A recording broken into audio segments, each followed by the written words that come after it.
आज है 11 जुलाई और 11 जुलाई 2020 के इंपॉर्टेंट करंट अफेयर इस पर्टिकुलर वीडियो में हम लोग जानने वाले हैं। मेरा नाम है सुनील, आशा करता हूं आप सभी बहुत अच्छे होंगे। आइए जानते हैं, कल मैंने आपसे क्वेश्चन पूछा था, उसका सही जवाब क्या है। कल मैंने आपसे क्वेश्चन पूछा था कि निम्नलिखित में से किस गवर्नर जनरल को भारतीय प्रेस का मुक्तिदाता कहा जाता है। तो इसका सही जवाब था sir Charles Metcalfe. B option जो है वो बिल्कुल ठीक था। बहुत सारे बच्चों ने इसको डिटेल में भी लिखा, वो बहुत ही अच्छी बात है।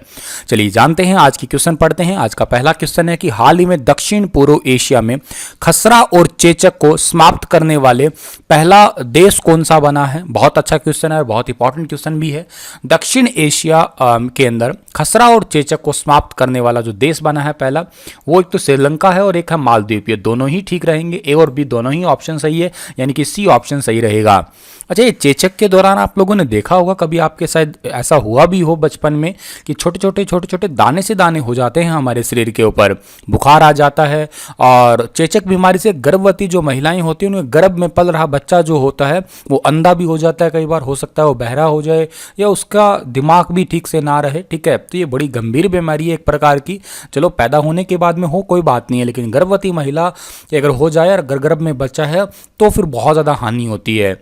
मालदीव और श्रीलंका WHO दक्षिण पूर्व एशिया क्षेत्र में ऐसे पहले दो देश हैं जिन्होंने 2023 तक चेचक और खसरे के उन्मूलन का लक्ष्य समय से पहले ही हासिल कर लिया। वैसे टारगेट तो इनका 2023 तक का था कि 2023 तक खसरा और चेचक को खत्म कर देंगे, लेकिन इससे पहले ही इन्होंने पूरा कर लिया, ऐसा WHO का कहना है।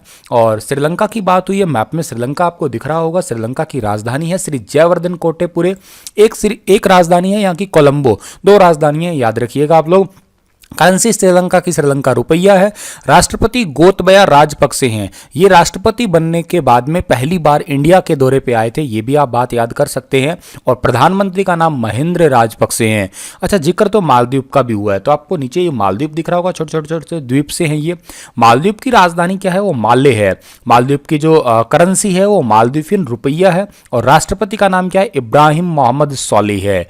चलिए आगे बढ़ते हैं अगले क्वेश्चन की ओर। तो हाल ही में क्लाइमेट एक्शन पर वर्चुअल मिनिस्ट्रियल के चौथे संस्करण की बैठक में भारत का प्रतिनिधित्व किसने किया है। तो अभी हाल ही के अंदर जो है क्लाइमेट एक्शन पर वर्चुअल मिनिस्ट्रियल के चौथे संस्करण की बैठक में भारत की ओर से जो है वो प्रकाश जावड़ेकर ने प्रतिनिधित्व किया है। बी ऑप्शन जो है इस क्वेश्चन का हमारा वो बिल्कुल ठीक रहेगा।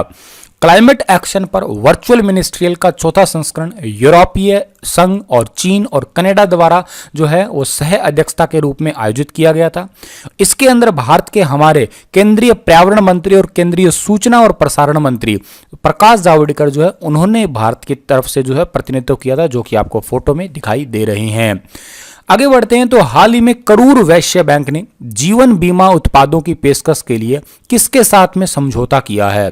तो अभी हाल ही में करूर वैश्य बैंक ने जीवन बीमा उत्पादों के लिए जो है वो बजाज एलियांस के साथ में जो है समझौता किया है।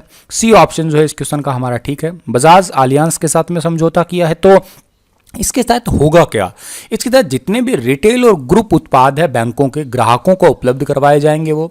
और बजाज एलियांस के उत्पाद भारत भर में फैली करूर वैश्य बैंक की लगभग 780 ब्रांचेज है, उनके अंदर उपलब्ध करवाए जाएंगे। मतलब यूं समझ लिएगा कि दोनों अदला बदली करेंगे, एक के प्रोडक्ट दूसरे को, दूसरे के प्रोडक्ट दूसरे आपस में एक दूसरे को दिए जाएंगे। अच्छा, बजाज एलियांस है, लाइफ इंश्योरेंस कंपनी है। इसकी स्थापना कब हुई है, 2001 में हुई है। इसका हेडक्वार्टर कहाँ पे है, पुणे महाराष्ट्र में है।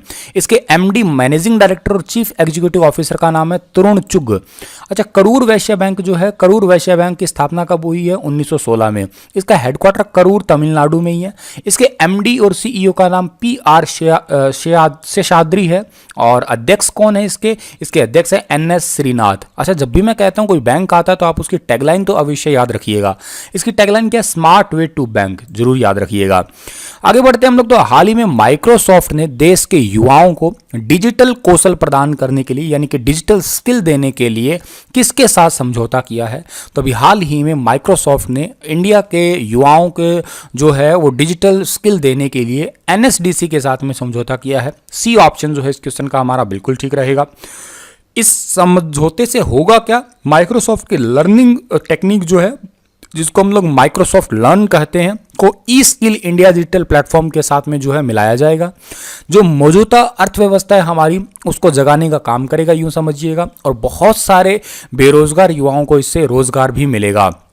एनएसडीसी की बात हुई है। एनएसडीसी का फुल फॉर्म इंपॉर्टेंट है, नेशनल स्किल डेवलपमेंट कॉर्पोरेशन, इसको हिंदी में कहते हैं राष्ट्रीय कौशल विकास निगम। अच्छा, इसकी स्थापना कब हुई है? 2008 में हुई है। ऐसा इसका हेडक्वार्टर कहाँ पे है? न्यू दिल्ली में। इसके एमडी और सीईओ का नाम क्या? मनीष कुमार है। अच्छा, जिक्र तो माइक्रोसॉफ्ट का भी हुआ है, तो माइक्रोसॉफ्ट की स्थापना कब हुई है? 4 अप्रैल 1975 को हुई है। हेडक्वार्टर कहाँ पे? वॉशिंगटन डीसी में। सीईओ चीफ एग्जीक्यूटिव ऑफिसर का नाम क्या? सत्या नडेला। और उसके संस्थापक भी इंपॉर्टेंट है, बिल गेट्स और पॉल एलन इसके संस्थापक हैं। आगे बढ़ते हैं हम लोग। तो हाल ही में एसबीएम बैंक ने स्मार्ट पेमेंट सुविधा के लिए किसके साथ में साझेदारी की है? तो अभी हाल ही में एसबीएम ने स्मार्ट पेमेंट सिस्टम के लिए जो है वो मास्टर कार्ड के साथ समझौता किया है। बी ऑप्शन जो है इस क्वेश्चन का हमारा बिल्कुल ठीक रहेगा। अच्छा, एसबीएम बैंक जो है उन्होंने ग्राहकों को अब तक मास्टर कार्ड सेंड का इस्तेमाल करके रियल टाइम जितने भी हमारे डोमेस्टिक बिजनेस होता है, बिजनेस टू कंज्यूमर ट्रांसफर होता है, उनको आसानी से ट्रांसफरिंग किया जा सकता है। एसबीएम बैंक जो है, एसबीएम बैंक की स्थापना 1973 में हुई है। हेडक्वार्टर कहां पे इसका? पोर्ट लुइस मॉरिशस के अंदर है। सीईओ कौन है इसके? सीईओ का नाम वेंकटेश्वर राव है। अच्छा, मास्टर कार्ड है। मास्टर कार्ड की स्थापना कब हुई? 1966 में। हेडक्वार्टर न्यूयॉर्क अमेरिका में और सीईओ का नाम अजय पाल सिंह बागा है। अगला क्वेश्चन पढ़ते हैं, और तो इंपॉर्टेंट भी है कि हाल ही में भारत की सबसे बड़ी तितली गोल्डन बर्ड विंग कहां खोजी गई है? तो भारत की सबसे बड़ी तितली गोल्डन बर्ड विंग जो है खोजी गई है पिथौरागढ़ में, उत्तराखंड के पिथौरागढ़ में खोजी गई है ये वाली तितली। ठीक है, बी ऑप्शन सही रहेगा। हिमालय की गोल्डन बर्ड विंग तितली को 88 वर्षों के बाद में भारत की सबसे बड़ी तितली का जो है टैग दिया गया है। उत्तराखंड के पिथौरागढ़ जिले के दीदीहाट कस्बे में 194 mm पंखों वाली ये मादा गोल्डन बर्ड विंग तितली जो है पाई गई है। अच्छा, बात उत्तराखंड की हुई है तो मैप में उत्तराखंड देखिएगा। उत्तराखंड की स्थापना 9 नवंबर 2000 को हुई है। राजधानी देहरादून और गैरसैंण 2 है। मुख्यमंत्री का नाम क्या है? यहाँ के त्रिवेंद्र सिंह रावत है, बीजेपी पार्टी से। राज्यपाल कौन है? बेबी रानी मौर्य है। उत्तराखंड उच्च न्यायालय के मुख्य न्यायाधीश कौन है? रमेश रंगनाथन है। लोकसभा सीटें 5 है, राज्यसभा सीटें 3 है और विधानसभा सीटें 71 है। और नेशनल पार्क यहाँ पे जिम कार्बेट नेशनल पार्क है, एक नंदा देवी नेशनल पार्क, एक गंगोत्री नेशनल पार्क, एक फूलों की घाटी नेशनल पार्क, एक राजाजी नेशनल पार्क और एक गोविंद पशु विहार नेशनल पार्क। झीलों की बात की जाए तो नैनीताल, डोडीताल। अच्छा, एक ट्रिक है, आप इतना सो याद कर लीजिएगा, भारत में जिस भी झील के पीछे ताल लगा हुआ हो ना, वो आपकी उत्तराखंड में है। नाग लगा हुआ हो वो आपकी कहाँ पे? जम्मू में है। तो नदी कुंड झील यहाँ की है, रूपकुंड झील भी है। अच्छा, भारत का सबसे ऊंचा बांध टिहरी बांध जो कि भागीरथी नदी पे बना हुआ है, वो भी उत्तराखंड के अंदर स्थित है आपका। अगला हमारा क्वेश्चन है कि हाल ही में किसे साइंस एंड टेक्नोलॉजी और नवोन्मेष नीति 2020 समिति में जो है वो नियुक्त किया गया है? तो अभी हाल ही में साइंस एंड टेक्नोलॉजी नीति 2020 के अंदर जो नियुक्त किया गया है, इनका नाम है सीजो क्रूविला जॉर्ज। बी ऑप्शन सही है, जो कि आपको फोटो में दिखाई दे रहे हैं, यही है सीजो क्रूविला जॉर्ज। अच्छा, सीजो क्रूविला जॉर्ज को जो है नियुक्त किया गया है, ये स्टार्टअप विलेज के संस्थापक है और सीईओ होने के साथ में रीथिंक फाउंडेशन के संस्थापक भी है। और इसके साथ ही वह हरकेश मित्तल के नेतृत्व वाले 8 मेंबर का जो पैनल है उसके अंदर भी शामिल हुए हैं, जो कि साइंस और टेक्नोलॉजी विभाग का भी एक टाइप का हेड है। अच्छा, STIP जो है ना, इसका फुल फॉर्म क्या है जिसके अंदर इन्हें शामिल किया गया है? इसका फुल फॉर्म है science and technology and innovation policy. ठीक है, और ये बात आपको जो है इतनी याद रख लेनी है। अगला क्वेश्चन हमारा है कि हाल ही में किस राज्य सरकार ने चीनी उपकरण और डिवाइस का इस्तेमाल न करने की घोषणा की है? तो चाइनीज चीज़ों को बहिष्कार करना, चाइनीज चीज़ों को मना करना, इन जितने भी आपकी चाइनीज़ के ऑपरेटर्स है, इंस्ट्रूमेंट्स है, उन सभी को बंद करने की गुहार लगाई है उत्तराखंड ने। बी ऑप्शन सही है। पहली तो बात इन्होंने कहा है कि मुख्यमंत्री ने, प्रधानमंत्री ने जो ये 59 एप्लीकेशन बंद की है आत्मनिर्भर अभियान के तहत, ये बहुत अच्छा काम किया है। और इसके तहत जो है 20 लाख करोड़ रुपए का पैकेज की घोषणा के बाद में 1.5 महीने की अवधि में इसके जो है बड़े पॉजिटिव इफेक्ट भी देखने को मिल रहे हैं। इसी के साथ ही उन्होंने जो है टिकटॉक और बाकी अन्य जितने भी एप्लीकेशन है उनको अनइंस्टॉल करने को भी कहा है, क्योंकि कुछ हद तक ऐसा भी पाया गया कि जिनके फ़ोन में अभी तक टिकटॉक इंस्टॉल किया हुआ वो अभी तक काम कर रहा है। इसी वजह से जो है कहा है कि उनको सभी को डिलीट किया जाए और चाइना की जितनी भी चीज़ें हैं उनको सबको जो है यूज़ ना ही किया जाए तो ज़्यादा ठीक रहेगा। विदेशी समाचार वितरक संगठन मल्टी सिस्टम ऑपरेटर्स, यानी कि आप याद रखिएगा मल्टी सिस्टम ऑपरेटर्स ने इनमें से किस देश में भारत के सभी निजी न्यूज चैनल को रोक लगा दी है?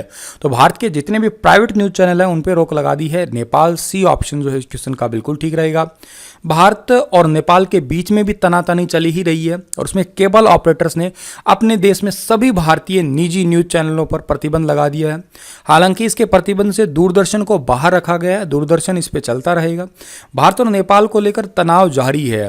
हालांकि इस संबंध में कोई आपराधिक आदेश जारी नहीं किया गया, मतलब आपस में अभी तक कोई ऑफिशियली तो कुछ है नहीं, लेकिन फिर भी वो कहते हैं ना कि नीचे नीचे नीचे नीचे लड़ाई तो चलती रहती है, थोड़ी, और यही जो थोड़ी थोड़ी लड़ाइयाँ हैं यही अक्सर जो है खराब किया करती है। इससे अच्छा तो तोप ही चला दो, वो ज़्यादा बेहतर रहता है। नेपाल का जिक्र हुआ, मैप में नेपाल को देखिएगा। नेपाल की राजधानी काठमांडू है। नेपाल एकमात्र ऐसा देश है जो आज तक कभी किसी गुलाम नहीं हुआ। नेपाल पूर्णतः हिंदुओं का देश है। नेपाल के प्रधानमंत्री का नाम केपी शर्मा ओली है, यानी कि खड़ग प्रसाद शर्मा ओली है। ये बातें आपको याद रहनी चाहिए। सार्क का हेडक्वार्टर भी नेपाल में ही है। बीसीसीआई ने हाल ही में अपने किस सीईओ का इस्तीफा मंजूर कर लिया है? तो अभी हाल ही में बीसीसीआई ने अपने सीईओ का इस्तीफा मंजूर किया है, जिनका नाम है राहुल जौहरी। ए ऑप्शन जो है इस क्वेश्चन का बिल्कुल ठीक है। राहुल जौहरी का इस्तीफा मंजूर कर लिया है और राहुल जौहरी आपको फोटो में दिखाई दे रहे होंगे। भारतीय क्रिकेट कंट्रोल बोर्ड जो है उन्होंने अपने कार्यकारी अधिकारी राहुल जौहरी का इस्तीफा लंबे समय के बाद में जो है अपना लिया है और राहुल जौहरी 1 जून 2016 को अपना पदभार संभाला था इन्होंने। सीईओ के तौर पे राहुल जौहरी का कार्यकाल फरवरी 2021 तक का है, लेकिन राहुल जौहरी ने इस साल के फरवरी में ही अपने पद से इस्तीफा दे दिया था। बीसीसीआई ने इसे स्वीकार नहीं किया था, लेकिन अब जो है इसे स्वीकार कर लिया है। राहुल जौहरी केंद्रीय मंत्री, पूर्व बीसीसीआई अध्यक्ष अनुराग ठाकुर के सचिव भी रह चुके हैं बीसीसीआई के सीईओ बनने से पहले। चलिएगा, आज के क्वेश्चन इतने ही हैं। अब आपसे मैं क्वेश्चन पूछ रहा हूं, आज बताइएगा कि स्वतंत्रता आंदोलन के दौरान रविंद्रनाथ टैगोर ने नाइटहुड की उपाधि किस घटना के विरोध में वापिस दे दी थी? ठीक है, बंगाल विभाजन, जलियांवाला बाग हत्याकांड, भगत सिंह, राजगुरु, सुखदेव को मृत्युदंड, इनमें से कोई नहीं। तो आप डिटेल से बताइएगा, जो भी इसका आंसर रहेगा अच्छे से समझाइएगा ऑप्शन के अंदर। धन्यवाद। कल फिर हाजिर होऊंगा लेटेस्ट अपडेट के साथ में। तब तक के लिए आप हंसते रहिए, मुस्कुराते रहिए।